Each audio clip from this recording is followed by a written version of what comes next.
बहुत दुख हुआ इन चुनाव के परिणामों को देख के, खासकर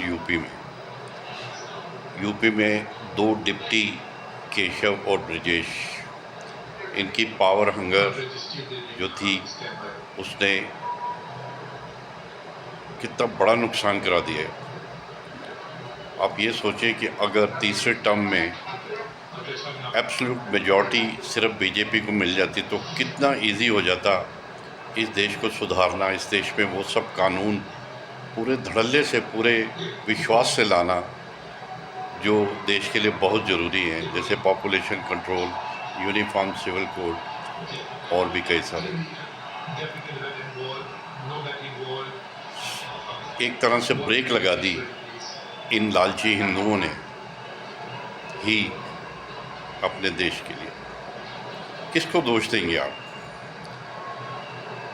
हर कोई बीजेपी में मोदी नहीं बन सकता, हर कोई योगी नहीं बन सकता। क्या करिएगा आप? जातिवाद, ये इसकी वोट, ये उसकी वोट, ये ब्राह्मण की वोट, ये यादव की वोट, ये केशव मौर्य की वोट, ये ब्रजेश पाठक की वोट, इस देश का सत्यानाश कर रहे हैं बटे हुए हिंदू। आप सोचिए कितना बड़ा धक्का मोदी जी को लगा, योगी जी को लगा होगा। हम देख के इतने आम जनमानस, हमारी आंखों में आंसू थे। मैं बताता हूँ आपको कि ये क्या हो गया। एक इतना बड़ा मौका, इतने बड़े बड़े मंसूबे थे इस देश को संवारने के। अरे किस चीज़ का बदला ले रहे हो यार? केशव प्रसाद और ब्रजेश पाठक, अपने आप को देखो। क्या तुम मोदी और योगी के बराबर हो? कहीं नहीं हो यार। ना तुम्हारा कद है, ना तुम्हारी औकात है ऐसे डिसीजन लेने की। मार दी भांजी, कर दिया भीतरघात, जैसे करते आए हैं सब जयचंद। तुम्हारा दोष नहीं है, तुम जैसे लोग ही रहेंगे तो इस देश का सत्यानाश होता रहेगा। अब मौका आ गया है बहुत ही सख्त होने का बीजेपी के शीर्ष नेतृत्व के लिए। उठा के बाहर मारो ऐसे जयचंदों को जो जातिवाद और पावर हंगर और पैसे के पीछे भागते हैं। सत्यानाश करके रख दिया देश का। अब देखते रहो तुम्हारे लिए क्या होता है। जिस चीज़ को तुरंत होना था उसको अब समय लगेगा। होगा तो ज़रूर। मुझे पूरा विश्वास है मोदी जी पे, योगी जी पे, और जो उनके सच्चे और ईमानदार साथी उनके साथ हैं। निकाल के बाहर करिए ऐसे लोगों को जिनकी पावर हंगरी ख़त्म नहीं होती, जिनका लालच ख़त्म नहीं होता। फिर कहते हैं ये हो गया, ये नहीं किया मोदी ने, ये नहीं किया योगी ने। हमारी जनसंख्या कम होती जा रही है, वो बढ़ती जा रही है। अपीजमेंट पॉलिटिक्स में विपक्षी पार्टियां हावी करा दी। देखा है लोकसभा का हाल, कितनी बकवासबाजी हो रही है वहाँ विपक्ष के द्वारा। उनको कोई लेना देना नहीं है किसी चीज़ से, देश से, किसी से। उनको सिर्फ देश का बेड़ा गर्क करना। और ये मौका दिया है ऐसे लालची केशव प्रसाद मौर्य, ब्रजेश पाठक और बाकी जो स्टेट्स में भीतरघात किए। इवन राजस्थान में भी जो रिज़ल्ट आया, बंगाल की तो बात ही छोड़िए, वहाँ तो चुनाव सारे ही संगीनों के और बम के धमाकों के अंडर होते हैं। जिसको मैं बहुत ही विनम्र लेकिन बहुत ही दुखी मन से कहता हूँ कि मोदी सरकार बंगाल के साथ जो है स्ट्रिक्टली ट्रीट नहीं कर रही उसको। इतने लोग वहाँ मर रहे हैं, इतने भी भाजपा कार्यकर्ता मर रहे हैं, ये चुनाव हो रहे हैं वहाँ। कोई दे सकता है टीएमसी के विरुद्ध वहाँ अपनी जान पे खेल के इनके विरुद्ध वोट? क्या कर रही है बीजेपी? क्या कर रहा है हमारा शीर्ष नेतृत्व बीजेपी का? क्यों नहीं वहाँ राष्ट्रपति शासन लगाया जाता? इतने ज़्यादा उदार बनने की भी ज़रूरत नहीं है। जो इस तरह की ममता जो वहाँ कर रही है, और जिस तरह का केरला में या जिस तरह का और ऐसी स्टेट्स में चल रहा है, कर्नाटका में देखिए आप, अपीजमेंट पॉलिटिक्स ने क्या क्या नई नई चीज़ें वहाँ ला दी हैं। क्या हिंदू अपने देश में डर डर के जीता रहेगा?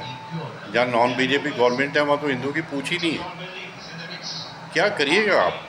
356 ये जो है प्रेसिडेंट रूल का प्रावधान, इसको क्या अंडे देने के लिए रखा हुआ?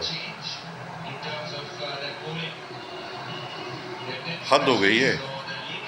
बहुत ही स्ट्रिक्ट हुई है, नहीं तो नहीं होगा मोदी जी, बहुत स्ट्रिक्ट होना पड़ेगा, बहुत ही स्ट्रिक्ट। एक परिवार को नहीं संभाल पा रहे हैं, जो घूम घूम के देश को तोड़ने में लगा हुआ है, जो बाहर जाता है, बाहर से अपनी परमिशन लेके अपना एजेंडा सेट करके वापस आके देश का सत्यानाश करता है। लंबी बेल लेके ये परिवार घूम रहा है और घूम घूम के झूठ भ्रम पैदा करके देश में अराजकता पैदा कर रहा है। इन तक को आज तक आप कुछ नहीं कर पाए। मेरी समझ में नहीं आता क्यों, ऐसी क्या मजबूरी है। बड़ा मन खराब होता है ये सब देख के। मोदी जी, मैंने एक रिक्वेस्ट आपको की थी अपने फेसबुक के माध्यम से। I am a post graduate senior person, और आप ही की तरह और अन्य जो राष्ट्रभगत हैं उनकी तरह मैं भी अपने राष्ट्र से प्रेम करता हूँ। बहुत दिल दुखता है। आप अप्रत्याशित निर्णय लेते रहते हैं। अगर एक्टर्स, अगर खिलाड़ी राज्यसभा के लिए नॉमिनेट किए जा सकते हैं तो मैं भी दावेदार हूँ कि मुझे भी राज्यसभा में भेजें आप। मेरे मन में बहुत कुछ है, बहुत ज्वलंत सवाल हैं, बहुत चीज़ें हैं जो मैं अपोजिशन से भी पूछना चाहता हूँ। कृपया मेरे नाम पे भी कंसिडरेशन आप करें, इस पे विचार करें। आपसे मिल नहीं सकता, मेरे पास माध्यम नहीं है, लेकिन हाँ, इस देश के लिए मैं भी उतना ही कमिटेड हूँ जितना कोई भी राष्ट्रभगत हो सकता है। मेरा राष्ट्र आपके हाथ में है, योगी जी के हाथ में है, बहुत ही सच्चे और ईमानदार नेतृत्व के हाथ में है। आपसे बहुत अपेक्षाएं हैं, लेकिन दुश्मनों को ढीला मत छोड़िए। इनको और ढील देंगे तो इस देश को सत्यानाश कर देंगे। चाइना के पिट्ठू, सोरोस के पिट्ठू, ये भड़काने वाले, आंदोलन से रास्ते जाम कराने वाले नालायक लोग हैं ये।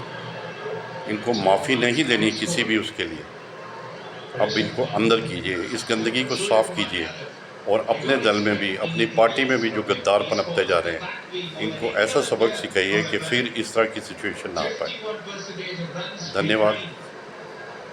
देशवासियों से मेरी अपील है कि खुल के साथ दीजिए अपने यशस्वी प्रधानमंत्री और सीएम योगी और जो अन्य भी ईमानदार कर्मठ साथी हैं इस कैबिनेट के, बीजेपी कैबिनेट के। धन्यवाद। मेरा भारत महान। जय श्री राम। हर हर महादेव। वंदे मातरम।